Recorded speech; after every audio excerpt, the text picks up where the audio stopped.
دیکھیں یہ 4 کیسز کا فیصلہ سپریم کورٹ نے کر لیا تھا. بڑا انفارچونیٹلی جو ہماری جو ریزرویشنز تھی اس کو ایڈریس نہیں کیا گیا ہے. بیسیکلی یہ تھا کہ ہمارے سارے کیسز جس میں ریکاؤنٹنگ کا ایشو نہیں تھا. بیسیکلی یہی تھا کہ جو ریکاؤنٹنگ کی اپلیکیشن آئی ہیں تو ہمارے ویلڈ ووٹ کو انویلڈ کر کے پھر ان کو دوسرے پارٹی سے مائنس کر کے ہمارے 1,34,000 سے کم کر کے 1,20,000 تک ہے.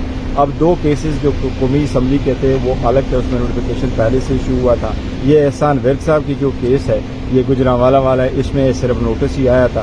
اب پہلے دن لگا ہوا ہے سپریم کورٹ کی ڈیسیجن کے بعد. مین کونسل ابراڈ گیا ہوا تھا تو آج ہم نے ریکویسٹ کی ہے کہ اس کی ہیئرنگ منڈے کے لیے ہو, تو منڈے کو انشاءاللہ تعالی اس کی ہیئرنگ ہوگی. الیکشن کمیشن پہ ہماری بڑی اسٹرانگ ریزرویشنز ہے. باوجود اس ریزرویشن کے ہم الیکشن کمیشن کے سامنے پیش ہو رہے ہیں. یہ بھی آرڈر اگر پاس ہونا ہے تو جوڈیشل آرڈر پاس ہونا ہے, ود ریزنز پاس ہونا ہے. ہم الیکشن کمیشن سے پھر بھی یہ امید رکھتے ہیں کہ یہ ہماری یہ بھی استدعا کریں گے کہ جس بندے نے کبھی درخواست پہلے دی نہیں تھی ان کو کوئی ایشو تھا نہیں. فارم 45 سارے وضع ہوئے تھے, اس پہ کسی کو آبجیکشن ہوا نہیں. ان کے ویلڈ انویلڈ ووٹ اس میں ریکارڈڈ ہے. فارم 47 پراپرلی ایشو ہوا تھا. اس کے بعد کون سی ایسی بات آ گئی ہے کہ آپ ان کو کہیں گے میں ریکاؤنٹ کرتا ہوں. پہلے کی آپ اس کی مثالیں اٹھا لیں. وہ ریکاؤنٹنگ ایسے کرتے ہیں کہ ہمارے ویلڈ ووٹ کو ریجیکٹ کر کے کہتا ہے آپ کے اتنے ووٹ کم نکلے اور دوسرے کے زیادہ نکلے. اچھا سر, دیکھیں یہ 4 کیسز کا فیصلہ سپریم کورٹ نے کر لیا تھا. بڑا انفارچونیٹلی جو ہماری جو ریزرویشنز تھی اس کو ایڈریس نہیں کیا گیا ہے. بیسیکلی یہ تھا کہ ہمارے سارے کیسز جس میں ریکاؤنٹنگ کا ایشو نہیں تھا. بیسیکلی یہی تھا کہ جو ریکاؤنٹنگ کی اپلیکیشن آئی ہیں تو ہمارے ویلڈ ووٹ کو انویلڈ کر کے پھر ان کو دوسرے پارٹی سے مائنس کر کے ہمارے 1,34,000 سے کم کر کے 1,20,000 تک ہے.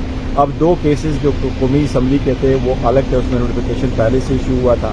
یہ احسان ورک صاحب کی جو کیس ہے یہ گجرانوالہ والا ہے, اس میں صرف نوٹس ہی آیا تھا. اب پہلے دن لگا ہوا ہے سپریم کورٹ کی ڈیسیجن کے بعد. مین کونسل ابراڈ گیا ہوا تھا تو آج ہم نے ریکویسٹ کی ہے کہ اس کی ہیئرنگ منڈے کے لیے ہو, تو منڈے کو انشاءاللہ تعالی اس کی ہیئرنگ ہوگی. الیکشن کمیشن پہ ہماری بڑی اسٹرانگ ریزرویشنز ہے. باوجود اس ریزرویشن کے ہم الیکشن کمیشن کے سامنے پیش ہو رہے ہیں. یہ بھی آرڈر اگر پاس ہونا ہے تو جوڈیشل آرڈر پاس ہونا ہے, ود ریزنز پاس ہونا ہے. ہم الیکشن کمیشن سے پھر بھی یہ امید رکھتے ہیں کہ یہ ہماری یہ بھی استدعا کریں گے کہ جس بندے نے کبھی درخواست پہلے دی نہیں تھی ان کو کوئی ایشو تھا نہیں.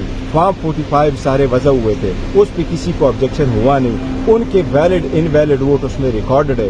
فارم 47 پراپرلی ایشو ہوا تھا. اس کے بعد کون سی ایسی بات آ گئی ہے کہ آپ ان کو کہیں گے میں ریکاؤنٹ کرتا ہوں. پہلے کی آپ اس کی مثالیں اٹھا لیں. وہ ریکاؤنٹنگ ایسے کرتے ہیں کہ ہمارے ویلڈ ووٹ کو ریجیکٹ کر کے کہتا ہے آپ کے اتنے ووٹ کم نکلے اور دوسرے کے زیادہ نکلے. اچھا سر, دیکھیں یہ 4 کیسز کا فیصلہ سپریم کورٹ نے کر لیا تھا. بڑا انفارچونیٹلی جو ہماری جو ریزرویشنز تھی اس کو ایڈریس نہیں کیا گیا ہے. بیسیکلی یہ تھا کہ ہمارے سارے کیسز جس میں ریکاؤنٹنگ کا ایشو نہیں تھا. بیسیکلی یہی تھا کہ جو ریکاؤنٹنگ